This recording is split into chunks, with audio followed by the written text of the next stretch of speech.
All right, haven't done this yet. You said you're going to take us, but this time of year, apple picking is at the top of the weekend to-do list. Thousands of families venture into the orchards.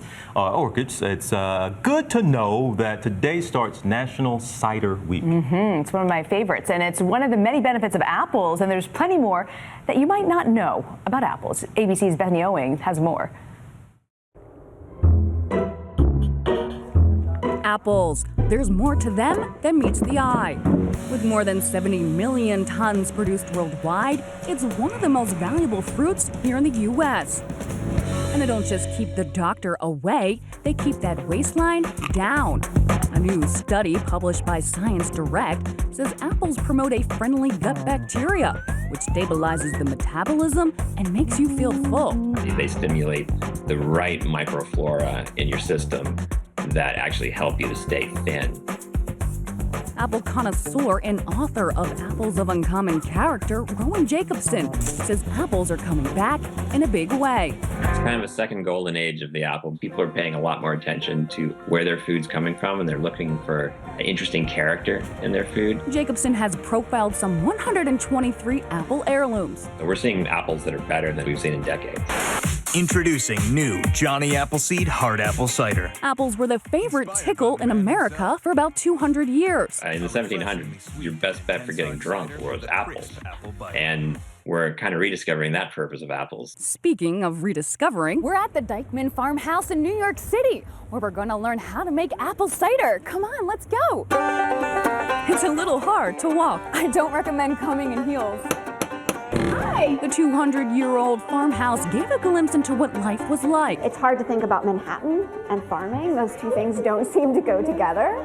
But that would have been the way of life for quite a few people. New York was the premier producer of cider in the 1800s. Their cider press would have been over there. They would have had a barn and a stable. There were miles and miles of orchards here. They were burned to the ground during the Revolutionary War.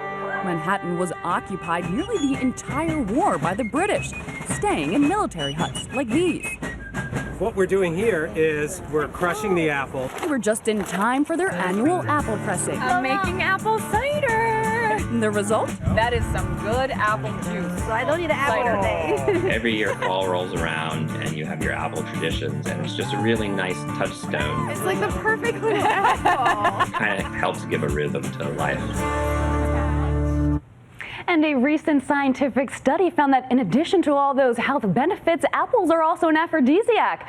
Participants who consumed 1 or 2 apples each day had increased sexual satisfaction.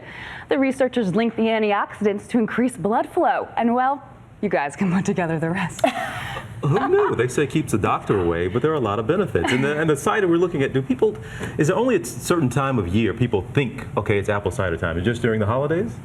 Well, you know, usually Thanksgiving, I mean, my family is serving apple cider, but you know, cider is making a comeback, like the hard cider, because this is a very crafted, people are brewing these at very high levels. You know, you have everything from your dry cider, like a fine wine, you know, to your more tart cider, you know, something sweet. And, you know, this one's made from an apple called Redfield, which is a very rare apple. So these apples are coming from, you know, apples that we haven't heard or seen in a very long time. And this isn't cheap. If you're going to have this at your Thanksgiving table, it's going to cost you some, huh? But I'm sure all your family will love you for it. It is a good twist, besides a white or red, Serving right? wine, yeah. Or beer.